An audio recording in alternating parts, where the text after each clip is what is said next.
आप सभी प्यारे विद्यार्थियों को सुप्रभात। और आप सभी प्यारे विद्यार्थियों का एक बार फिर टीचर्स क्लासवे के यूट्यूब प्लेटफॉर्म पर स्वागत है। और आज मैं आप लोगों के बीच एनसीईआरटी इतिहास कक्षा 11 के इतिहास का चैप्टर 6 लेकर आया हूँ। चैप्टर 6 का यह पहला पार्ट है। इस चैप्टर को भी हम 2 पार्ट में कंप्लीट करेंगे। हालांकि यह बहुत बड़ा चैप्टर नहीं है, अगर हम प्रयास करते तो एक ही पार्ट में कंप्लीट हो जाता, लेकिन वीडियो बहुत लंबा हो जाता, इसलिए हम इसे 2 पार्ट में कंप्लीट करेंगे। और इस चैप्टर का नाम है मूल निवासियों का विस्थापन।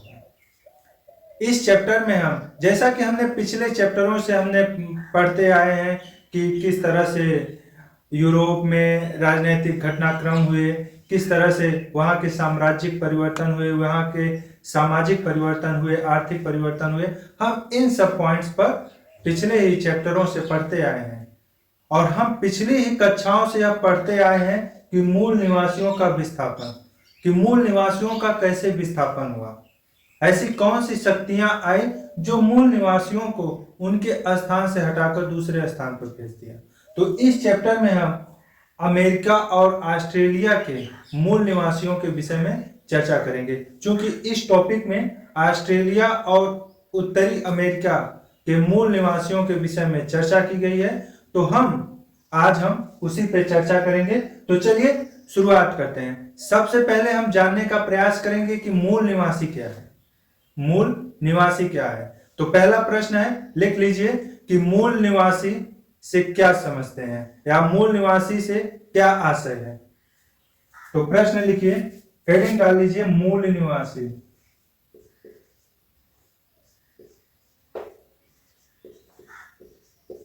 मूल निवासी से क्या अर्थ है? तो लिखिए इसमें वे लोग जो जहां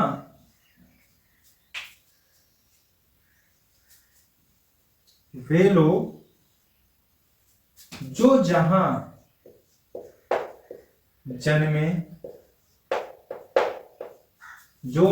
जन्मे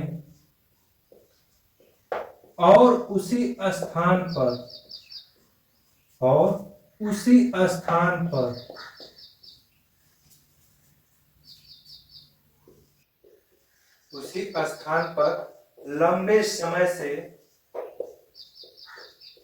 लंबे समय तक रहते हों या रह रहे हैं, लंबे समय से रहते आ रहे हैं, लंबे समय से रहते आ रहे हैं,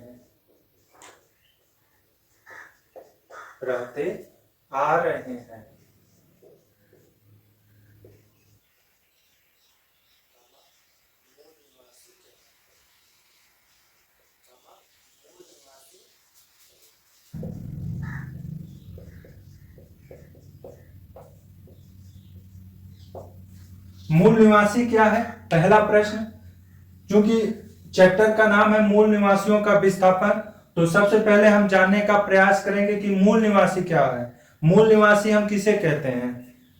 क्योंकि वो भी तो मनुष्य ही होंगे जिन्हें हम मूल निवासी कहते हैं, तो उनकी स्थिति क्या रहती होगी, हम उसके विषय में चर्चा करेंगे। तो सबसे पहले हम जानने का प्रयास करेंगे कि मूल निवासी क्या है। तो मूल निवासी वे लोग जो जहां जन्मे और उसी स्थान पर लंबे समय से रहते आ रहे हों, उन्हें मूल निवासी कहते हैं। जैसे भारत में जो मूल निवासी हैं, भारत में मूल निवासियों को आदिवासी कहा जाता है। अगला अगर पॉइंट करके लिखना चाहे तो लिख लीजिए कि भारत में मूल निवासियों को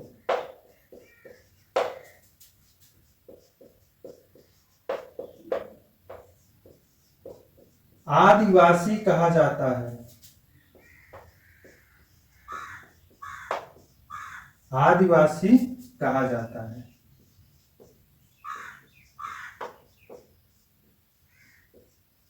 ठीक, कि मूल निवासियों को आदिवासी कहा जाता है। ये जो मूल निवासी होते थे, क्योंकि सभ्यताओं का विकास किसी भी देश में, किसी भी राष्ट्र में या किसी भी राज्य में सभ्यताओं का विकास बहुत देर से हुआ।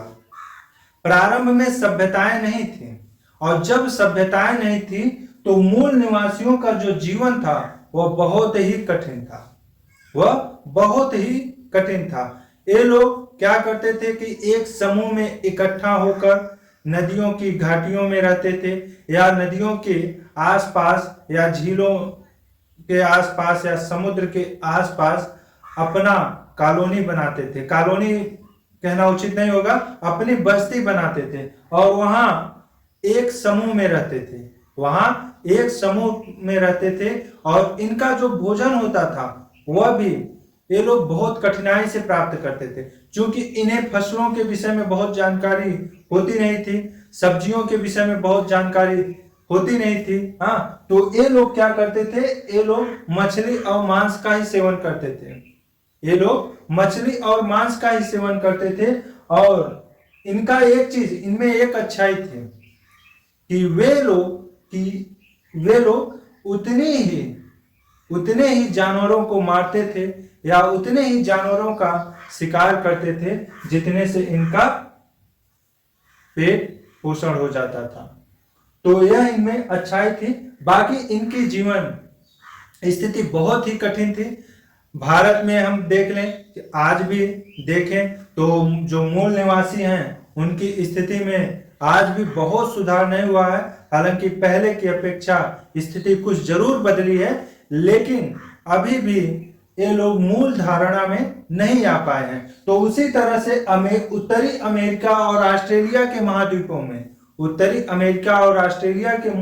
महाद्वीपों में भी मूल निवासियों की यही स्थिति थी कि ऑस्ट्रेलिया और उत्तरी अमेरिका के महाद्वीपों में भी जो मूल निवासी थे वे नदियों की घाटियों में रहते थे, वे समुद्रों के किनारे रहते थे, वे समूह में बस्तियां बनाकर रहते थे और उनके भोजन का आधार मांस और मछली हुआ करता था। हालांकि उत्तरी अमेरिका के जो मूल निवासी थे उन्हें सब्जियों और मकाई के विषय में जानकारी हो गई थी, तो वे लोग सब्जियां और मकाई भी उगाते थे। हालांकि जब ऑस्ट्रेलिया में और उत्तरी अमेरिका में यूरोपियनों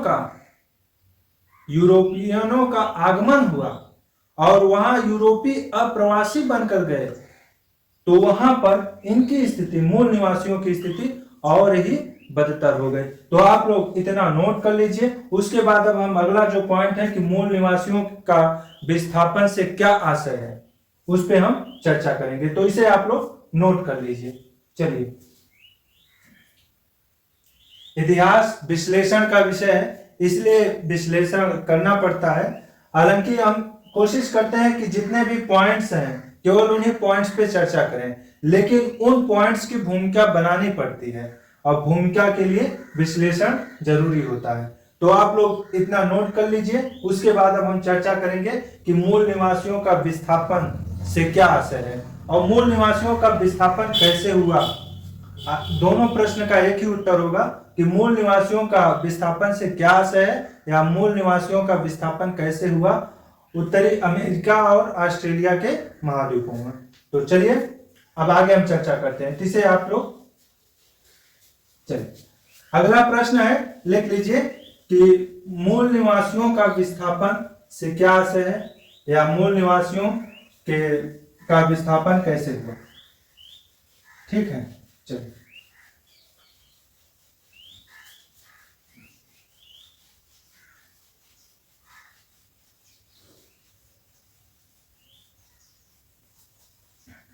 इसके विषय में हम थोड़ा चर्चा कर लेते हैं। उसके बाद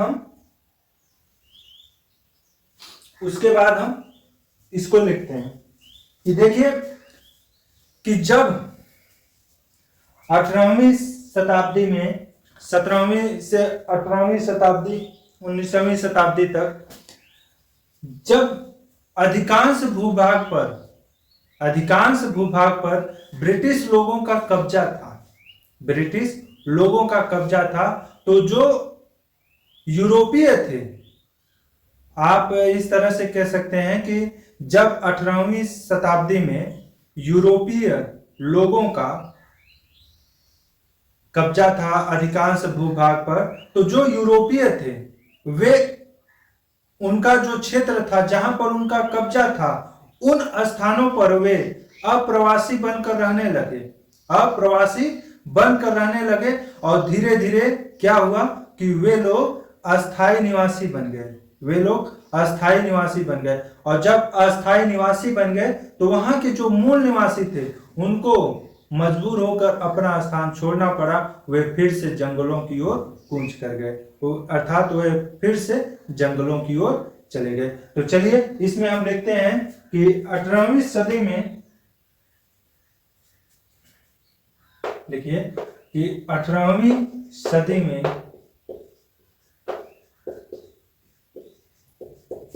जब अधिकांश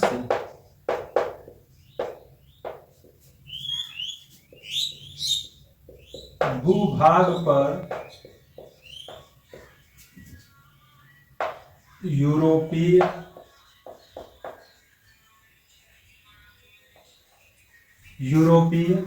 लोगों का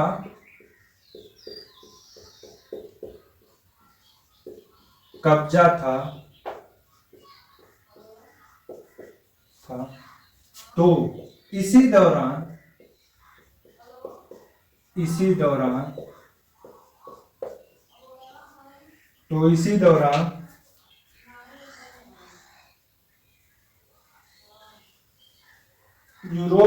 आए अप्रवासी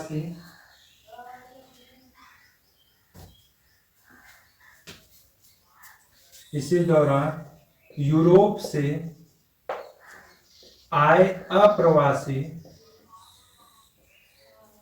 आए अप्रवासी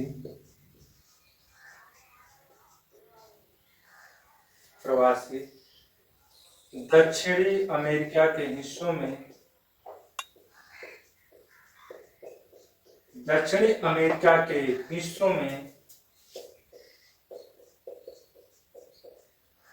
में मध्य तथा उत्तरी अमेरिका के हिस्सों में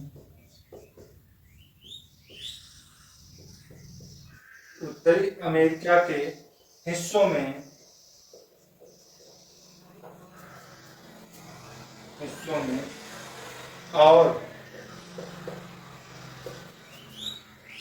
ऑस्ट्रेलिया तथा न्यूजीलैंड के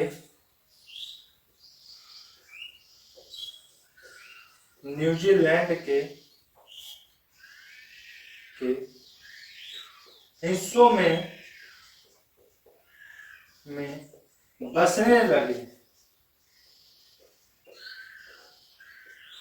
बसने लगे, जिसके परिणाम स्वरूप, जिसके कारण मूल निवासी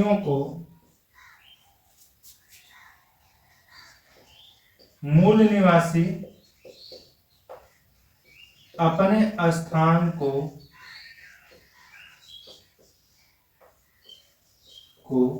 छोड़ने को मजबूर हुए।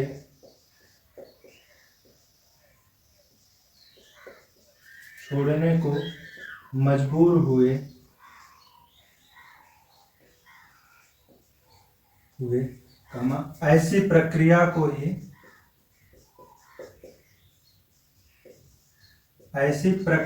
को ही मूल निवासियों का विस्थापन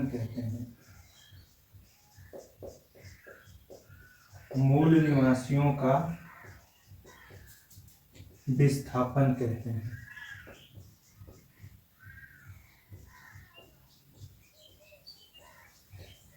ठीक है, यहां तक दिखाई दे रहा है ना, देख लीजिए। ठीक, कि ऐसी प्रक्रिया को ही मूल निवासियों का विस्थापन कहते हैं।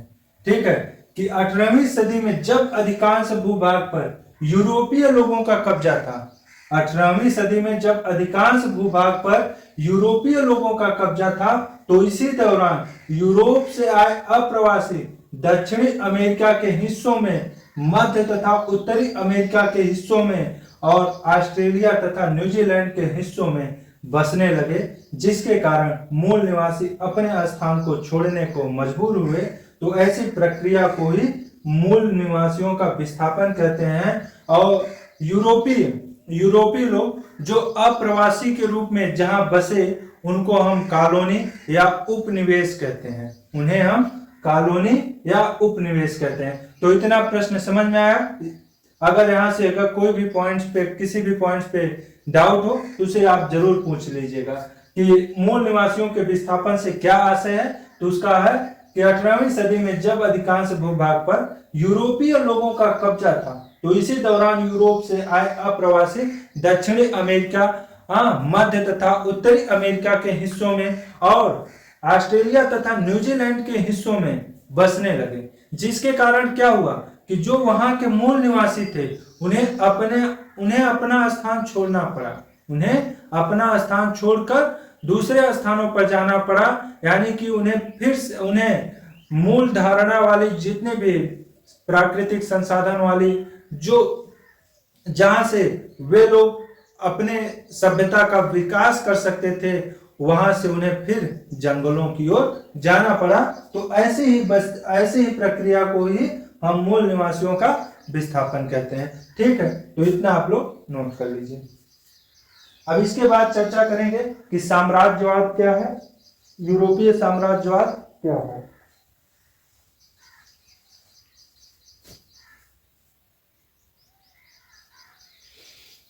चलिए, इतना आप लोग नोट कर लीजिए। प्रश्न लिख लीजिए कि साम्राज्यवाद से क्या आशय है, या साम्राज्यवाद किसे कहते हैं। साम्राज्यवाद से क्या आशय है, या साम्राज्यवाद किसे कहते हैं।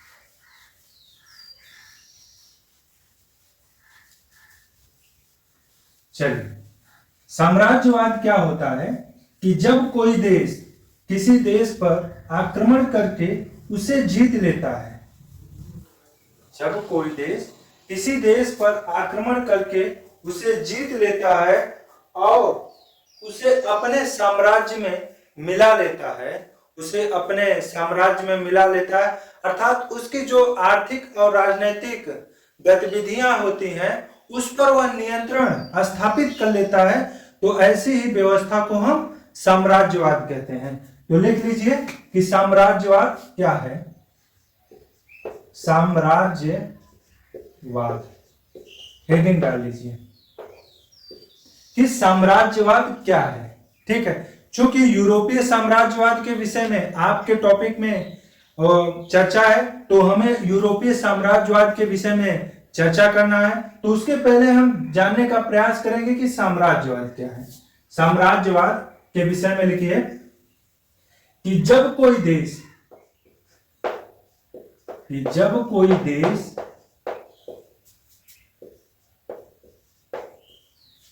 किसी दूसरे देश पर, किसी देश पर आक्रमण करके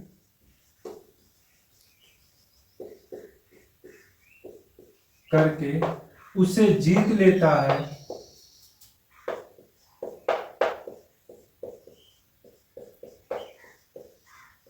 तथा उसे अपने साम्राज्य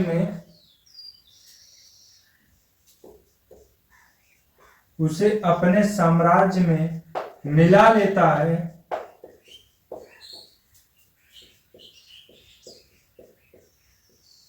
या उसकी आर्थिक और राजनीतिक गतिविधियों पर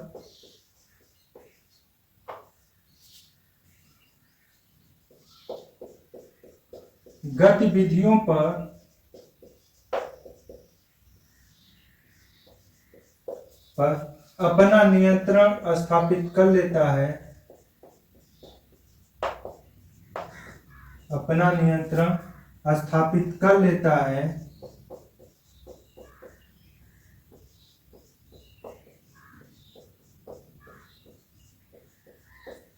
कामा साम्राज्यवाद कहलाता है।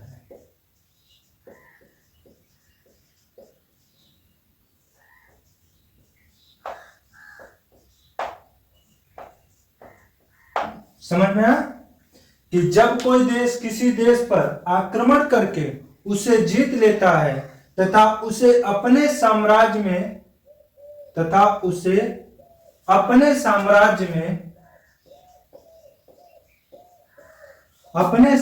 में मिला लेता है या उसकी आर्थिक और राजनीतिक गतिविधियों पर अपना नियंत्रण स्थापित कर लेता है तो साम्राज्यवाद कहलाता है।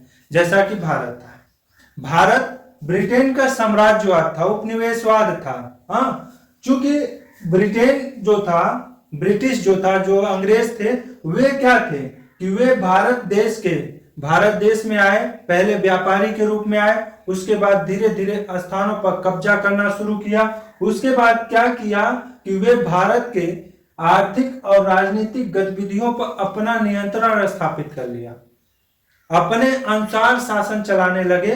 तो ऐसी ही व्यवस्था को हम साम्राज्यवाद कहते हैं। ठीक है, यहां तक समझ में आया? अगर कोई भी डाउट्स होगा जरूर उसे आप कमेंट बॉक्स में लिखिएगा कि साम्राज्यवाद जब कोई देश किसी देश पर आक्रमण करके उसे जीत लेता है तथा उसे अपने साम्राज्य में मिला लेता है या उसकी आर्थिक और राजनीतिक गतिविधियों पर अपना नियंत्रण स्थापित कर लेता है तो उसी को हम साम्राज्यवाद कहते हैं। ठीक है, इतना आप लोग नोट कर लीजिए। अब इसके आगे हम चर्चा करेंगे यूरोपीय साम्राज्यवाद।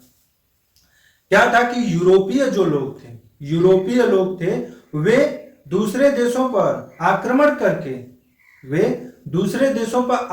करके उसे अपने साम्राज्य में मिला लेते थे, उसकी आर्थिक और राजनीतिक गतिविधियों पर अपना नियंत्रण स्थापित कर लेते थे। यही कारण था कि 18वीं सदी तक अधिकांश भूभाग पर यूरोपीय लोगों का कब्जा था। चूंकि वे जहां भी आक्रमण करते थे, जिस भी क्षेत्र को जीतते थे, उसे अपने साम्राज्य में मिला लेते थे, उसकी आर्थिक और राजनीतिक गतिविधियों पर अपना नियंत्रण स्थापित करके वहां पर व्यापार भी करते थे। तो ऐसी व्यवस्था को हम साम्राज्यवाद कहते हैं। अब यूरोपीय साम्राज्यवाद क्या था उसके विषय में चर्चा करेंगे, इसे आप लोग नोट कर लीजिए।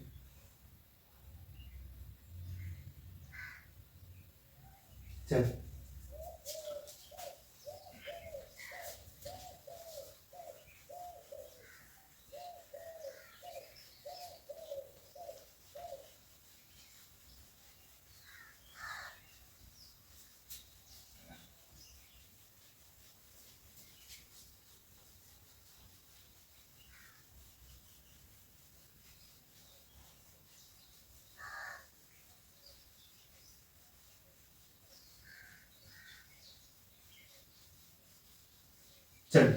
अब देखिए यूरोपीय साम्राज्यवाद।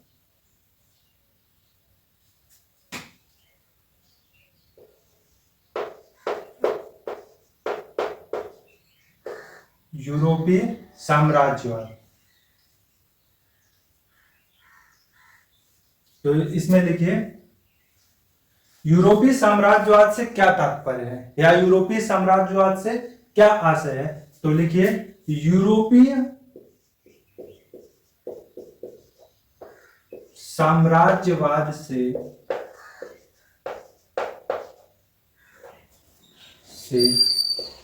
तात्पर्य है यूरोपीय साम्राज्यवाद से तात्पर्य है कि यूरोप के बाहर राष्ट्रों के निर्माण की प्रक्रिया से है। यूरोप के बाहर विदेशी साम्राज्यों या राष्ट्रों के, यूरोप के बाहर लिख लीजिए विदेशी साम्राज्यों के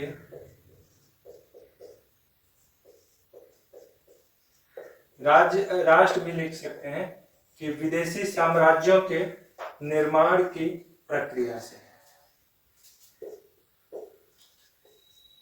के निर्माण की प्रक्रिया से।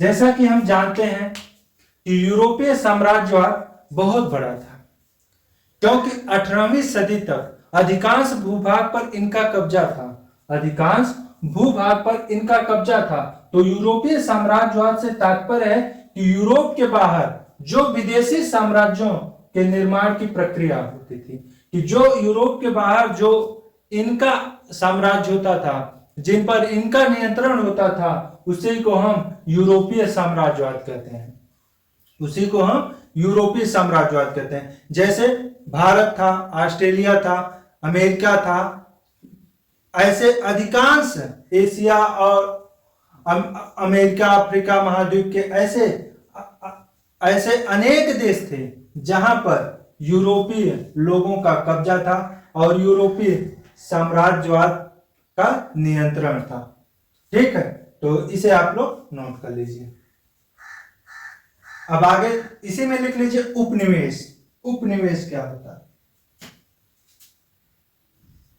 क्योंकि इन क्षेत्रों को उपनिवेश भी कहा जाता था, इन क्षेत्रों को उपनिवेश भी कहा जाता था।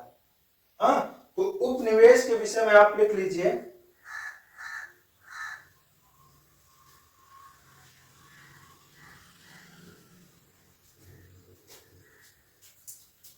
लिखिए इसमें कि वह जीता हुआ देश,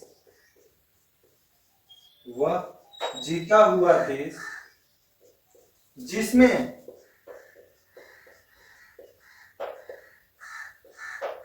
विजेता राष्ट्र के लोग, जिसमें विजेता राष्ट्र के लोग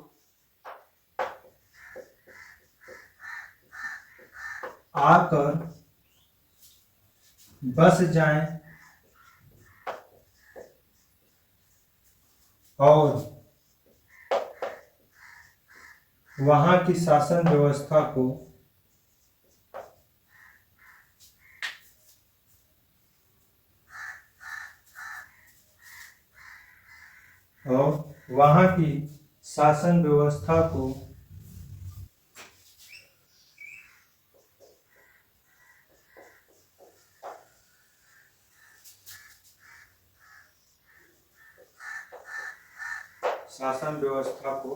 अपने नियंत्रण में ले लें, अपने नियंत्रण में ले लें,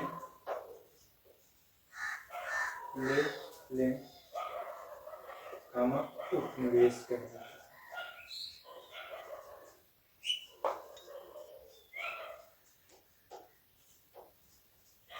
ठीक, युवा जीता हुआ देश जिसमें विजेता राष्ट्र के लोग आकर बस जाएं और वहां की शासन व्यवस्था को अपने नियंत्रण में ले लें, उसे हम उपनिवेश कहते हैं। अभी साम्राज्यवाद के ही जैसा है कि जैसे साम्राज्यवाद में क्या था कि जैसे वहां पर जो लोग जाते थे और वहां पे आक्रमण करके जब उसे जीत लेते थे, तो उस राष्ट्र की या उस राज्य पे या उस राज्य की जो आर्थिक और राजनीतिक गतिविधियां होती थी उन पर अपना नियंत्रण स्थापित कर लेते थे, तो उसी को हम साम्राज्यवाद कहते थे।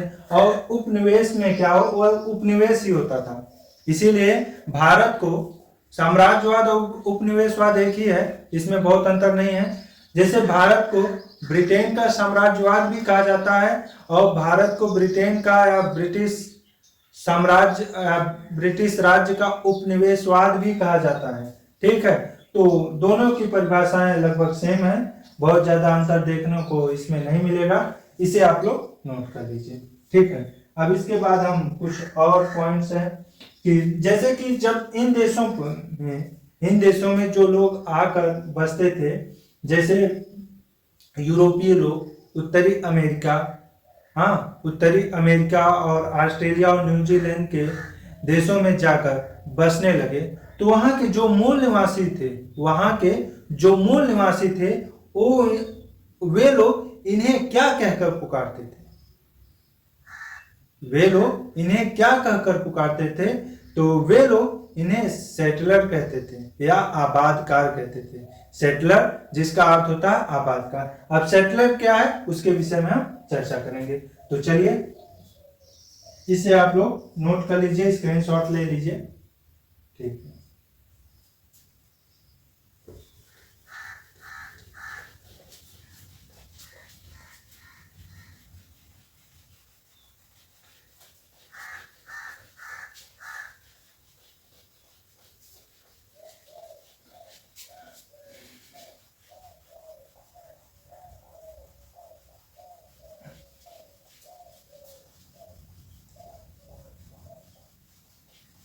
सेटलर क्या था ना, प्रश्न लिख लीजिए कि सेटलर से क्या आशय है, या सेटलर से आप क्या समझते हैं, या सेटलर क्या है। सभी प्रश्न एक ही हैं, इसका उत्तर एक ही होगा।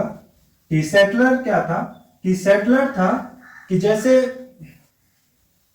जब यूरोपीय लोगों ने दूसरे देशों पर आक्रमण करके उसे जीत लिया, तो वहां पर जाकर वह अस्थायी निवासी बनकर रहने लगे। वहां पर जाकर वह अस्थायी निवासी बनकर रहने लगे, तो वहां के जो मूल निवासी थे उन्हें अपना स्थान छोड़ना पड़ा। वे उस स्थान को छोड़कर किसी और स्थान पर चले गए। तो जो वहां के मूल निवासी थे वे इन यूरोपियनों को क्या कहकर पुकारते थे? यही है सेटलर। हाँ, वे जो मूल निवासी थे वे इन्हें सेटलर कहते थे। तो लिख लीजिए, हेडिंग डाल लीजिए सेटलर।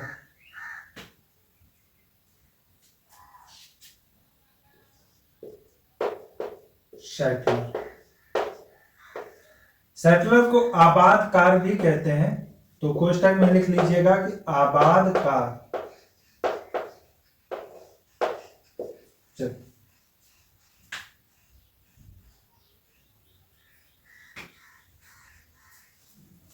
लिखिए, यह शब्द दक्षिण अफ्रीका में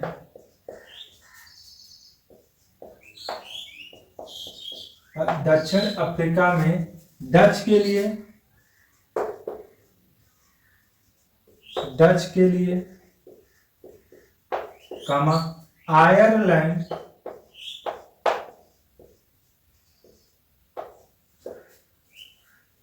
न्यूजीलैंड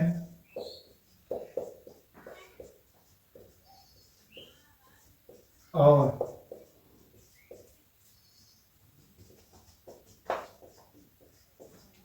ऑस्ट्रेलिया में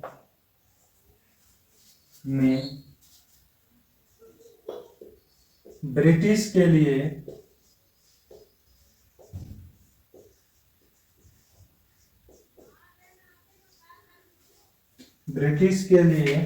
तथा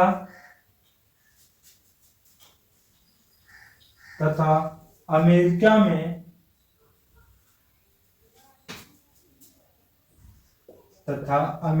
में यूरोपीय लोगों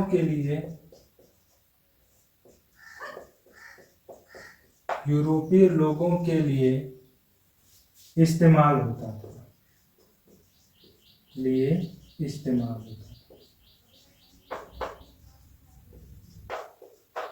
ठीक है।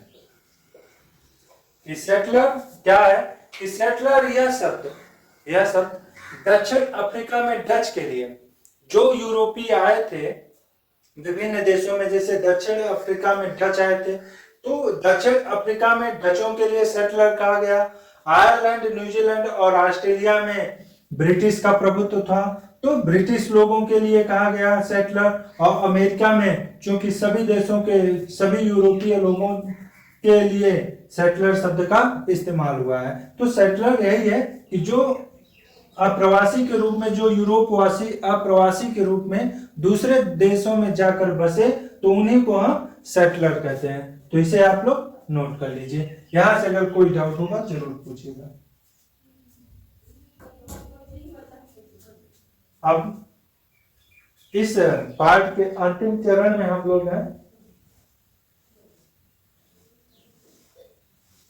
अब हम चर्चा करेंगे कि कुछ देशों के नामकरण, कुछ देशों के नामकरण, जैसे अमेरिका का नाम कैसे पड़ा, कनाडा का नाम कैसे पड़ा, न्यूजीलैंड का नाम कैसे पड़ा, और ऑस्ट्रेलिया का नाम कैसे पड़ा, हम उसके विषय में चर्चा करेंगे। उसके बाद इस पार्ट को हम कंप्लीट करके दूसरा पार्ट में, फिर दूसरे पार्ट में इस चैप्टर को हम कंप्लीट करेंगे।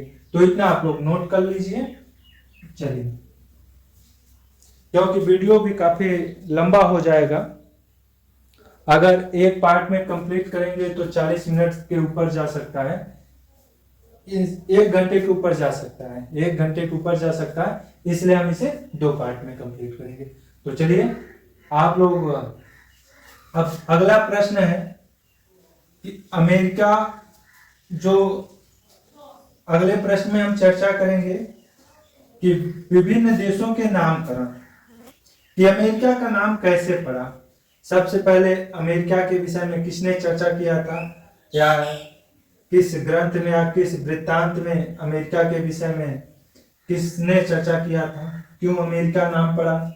ठीक है, उसके बाद हम इस पार्ट को कंप्लीट कर देंगे, समाप्त कर देंगे।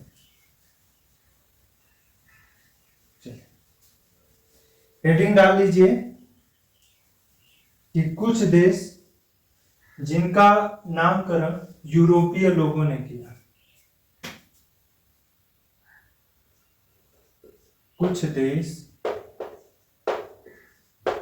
जिनका नामकरण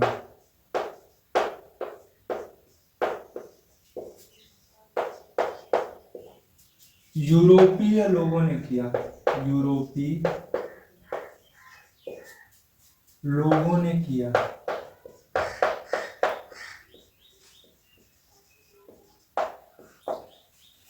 क्योंकि इन देशों पर यूरोपीय लोगों का ही प्रभुत्व था, इन देशों पर यूरोपीय लोगों का ही प्रभुत्व था, तो इन देशों का नामकरण भी यूरोपीय लोगों ने ही किया।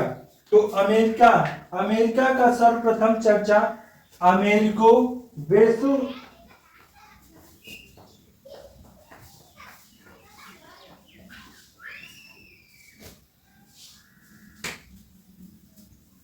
इसका सर्वप्रथम वर्णन या सर्वप्रथम जिक्र अमेरिगो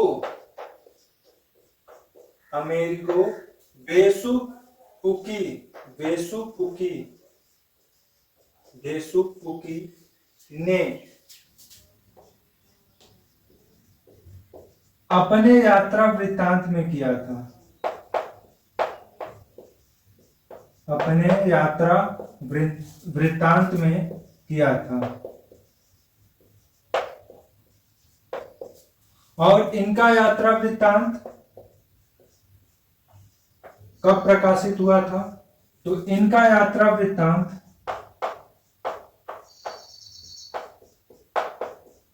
1507 ईस्वी में प्रकाशित हुआ था।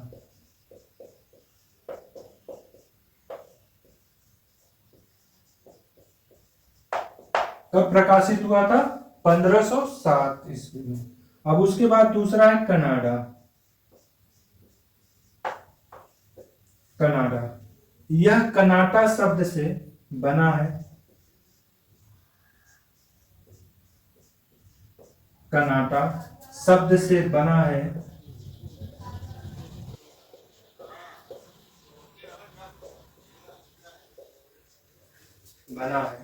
जिसका अर्थ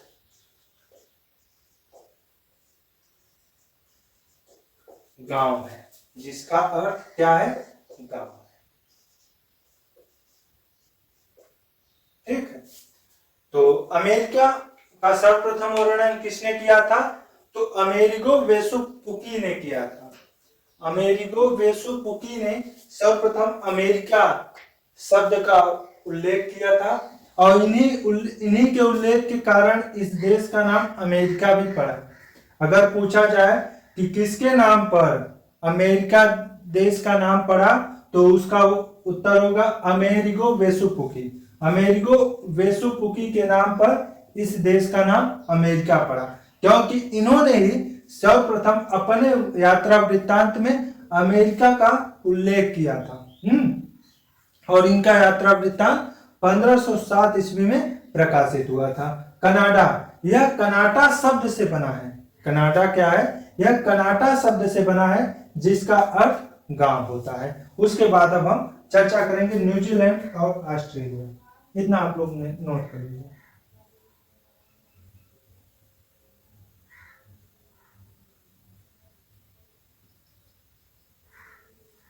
चलिए,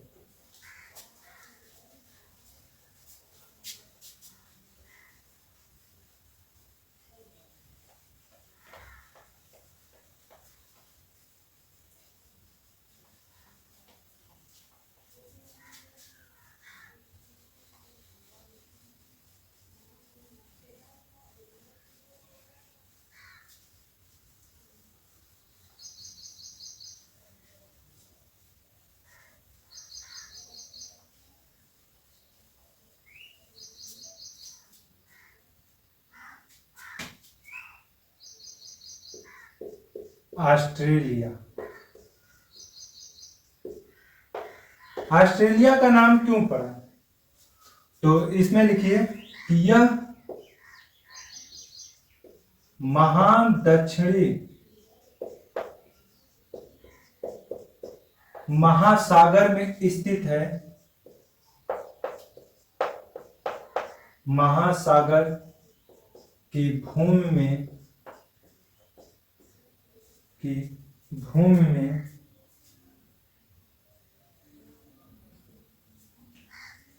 यह दक्षिणी महासागर की भूमि में स्थित है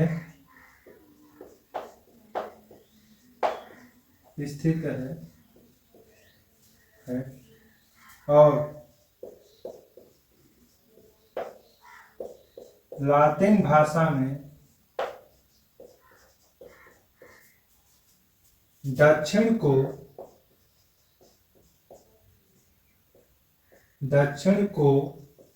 ऑस्ट्रल कहा जाता है। ऑस्ट्रल कहा जाता है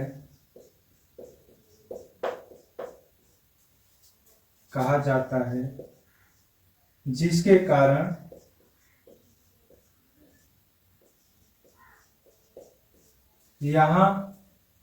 कारण इस भूमि को ऑस्ट्रेलिया कहा गया। ऑस्ट्रल कहा जाता है जिसके कारण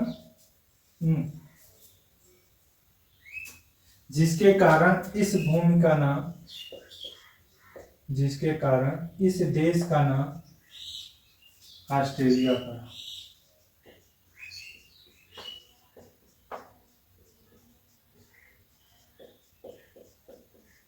ऑस्ट्रेलिया पड़ा। ठीक है कि यह दक्षिणी महासागर की भूमि में स्थित है ऑस्ट्रेलिया, और लातिन भाषा में दक्षिण को ऑस्ट्रल कहा जाता है। हाँ, ऑस्ट्रेलोपिथिकस आप लोगों ने पढ़ा होगा, जाना होगा कि यह दक्षिण महासागर की भूमि में स्थित है और लातिन भाषा में दक्षिण को ऑस्ट्रल कहा जाता है जिसके कारण इस देश का नाम ऑस्ट्रेलिया पड़ा। अब अगला है न्यूजीलैंड।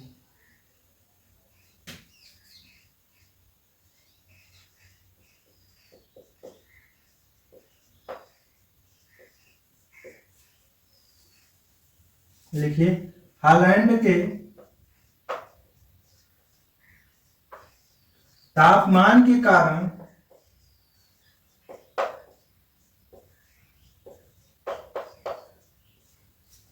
इस देश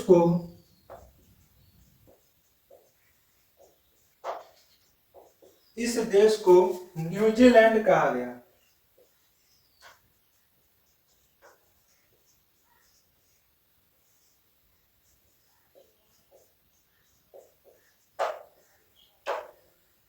न्यूजीलैंड में अत्यधिक ठंड पड़ती है और हॉलैंड के तापमान के कारण इस देश को न्यूजीलैंड कहा गया। ठीक है, इतना आप लोग नोट कर लीजिए। इसके बाद एक और पॉइंट है कि उस पर हम चर्चा कर लेते हैं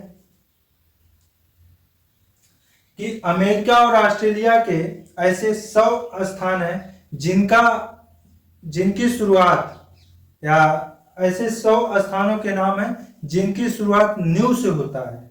न्यू से होता है, इसका उल्लेख कहां पर है? ये प्रश्न पूछा जा सकता है, तो लिख लीजिए। क्योंकि आप लोगों का बोर्ड एग्जाम है नहीं, तो अध्यापक उतने प्रश्न पूछते हैं जो लिखाए रहते हैं, लेकिन आप लोगों के लिए जानना बहुत जरूरी है क्योंकि फ्यूचर में ये सब प्रश्न पूछे जाएंगे। ठीक है, चलिए।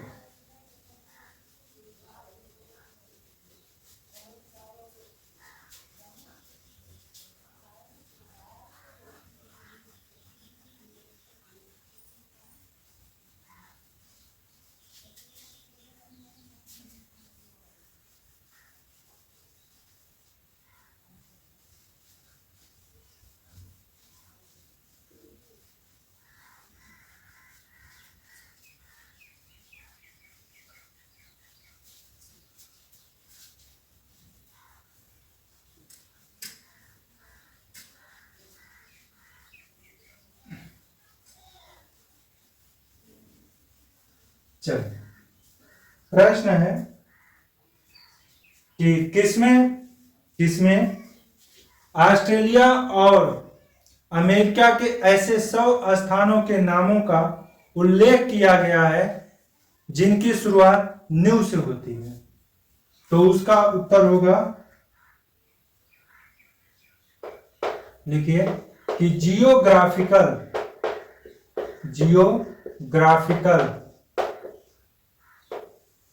डिक्शनरी में अमेरिका और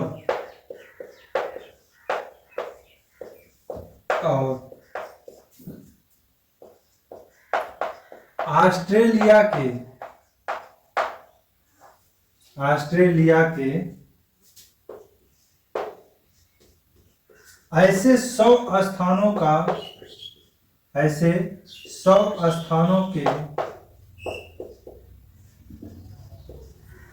नामों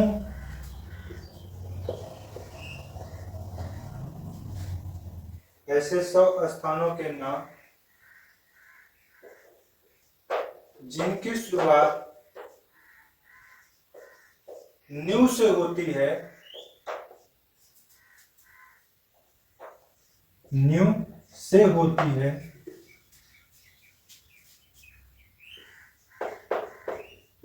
जिनकी शुरुआत न्यू से होती है, कामा उल्लेख किया गया है।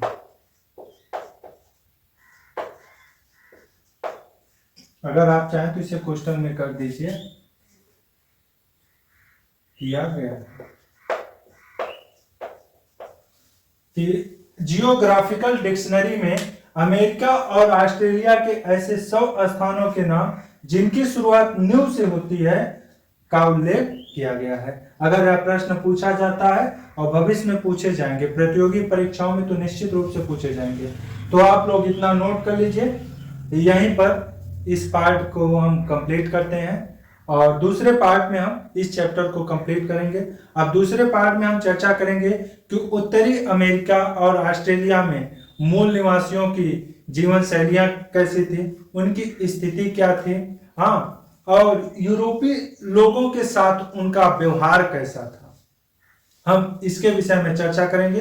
वो बहुत लंबा वीडियो नहीं होगा, छोटा ही वीडियो होगा और उसी वीडियो में हम इस चैप्टर को कंप्लीट कर देंगे। क्योंकि इसी पार्ट में अगर इस चैप्टर को कंप्लीट करते हैं तो वीडियो बहुत लंबा हो जाता है, तो इसलिए हम इसे 2 पार्ट में कंप्लीट करेंगे। तो आप लोग इसको नोट कर लीजिए और यहाँ से अगर कोई भी डाउट होगा तो उसे आप लोग कमेंट बॉक्स में जरूर पूछिएगा। ठीक है, तो इतना आप लोग नोट कर लीजिए। धन्यवाद।